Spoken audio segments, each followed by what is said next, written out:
ঢাকা দক্ষিণ city corporation এলাকার মেরাদিয়া কোরবানির জন্য পশুর হাট বসানোর বিজ্ঞপ্তি বাতিল করেছে হাইকোর্ট।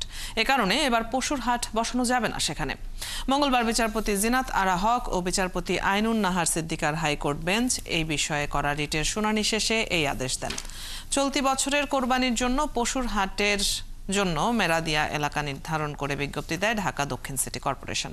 অন্যদিকে পশুর হাট বাতিল চেয়ে মেরাদিয়া আবাসিক এলাকার পক্ষে রিট করা হয় হাইকোর্টে। রিটের শুনানিতে আইনজীবী বলেন, আবাসিক এলাকার ভেতরে আইনগতভাবে পশুর হাট বসানোর সুযোগ নেই।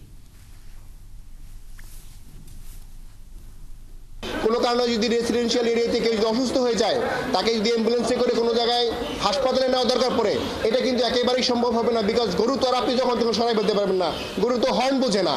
মানুষের ভোগান্তি কমানোর জন্য এবং জন দুর্ভোগ কমানোর জন্য আমরা এই রিটটা মহামান্য হাইকোর্টে দায়ের করি। সেই রিটের প্রেক্ষিতে মাননীয় বিচারপতি কাজী জিনাত হক এবং মাননীয় বিচারপতি আইনুন নাহার সিদ্দিকা ওনাদের দ্বৈত বেঞ্চ একটি রুল ইস্যু করে, এই যে মেরাদিয়া হাট কেন অবৈধ ঘোষণা করা হবে না এবং এই যে বিজ্ঞপ্তিটা সেটাকে 3 মাসের জন্য স্টে করে দেয়।